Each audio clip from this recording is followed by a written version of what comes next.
60 Minutes Overtime. This week on 60 Minutes, we report on our trip to China, where we did a story on how American businesses are faring over there. We hear the open for business message that you want American companies to be here, but we also see the reality of what's happened to a small number of companies. What's the reality? There is still intellectual property theft from American companies here.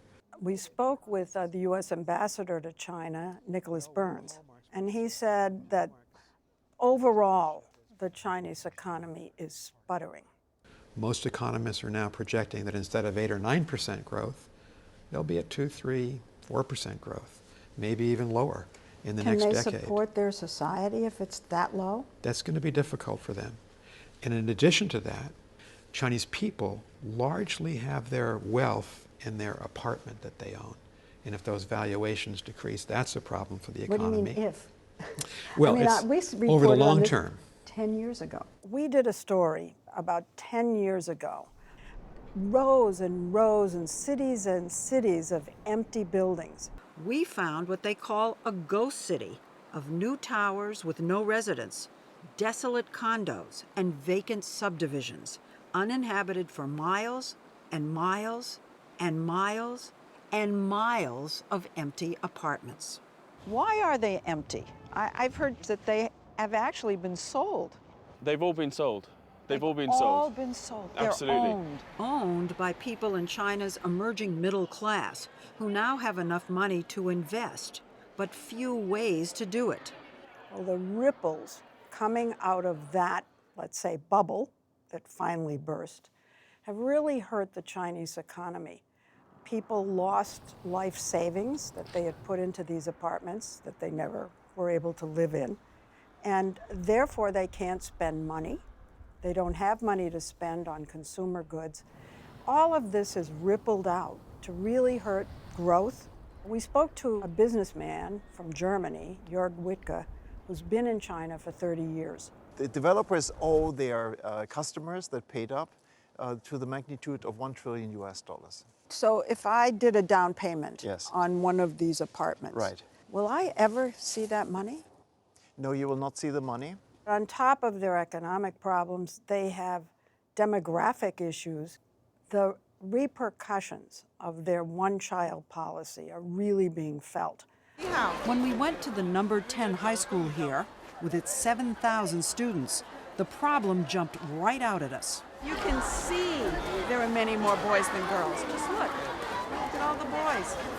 In this break between classes, we could plainly see how stark the imbalance here is. For every 100 girls, there are 150 boys. They have a demographic cliff ahead. They have a very low birth rate.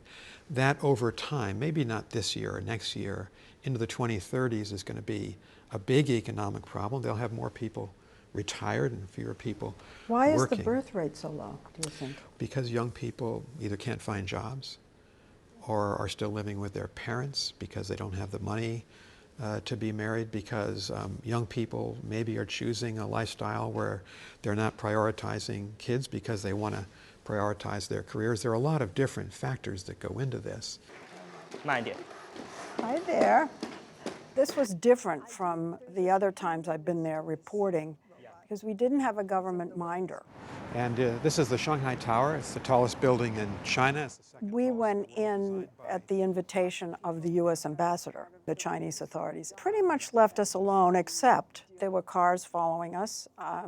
We saw them, but they were not obtrusive. They never interfered. They didn't come and stop us from doing anything, which was unlike what had happened to me in the past. I hear there are many more men than women. Before the police came to shoo them and us away, I asked them some questions with the help of our interpreter. In the past, they really wanted us to know that they were watching every step. This time, it was more subtle. We were told that the cameras that are all over the place were watching us. We assumed that was true. We were told that it's called soft surveillance. Nice term.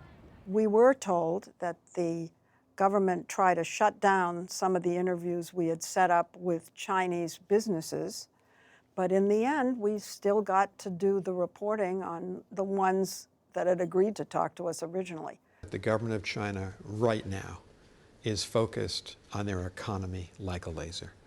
They're experiencing economic problems that they have not experienced for 40 years. They're worried that American and Japanese and German companies might leave. They're worried about foreign direct investment. I think they want calmer waters. We have to live with China. Divorce is not an option.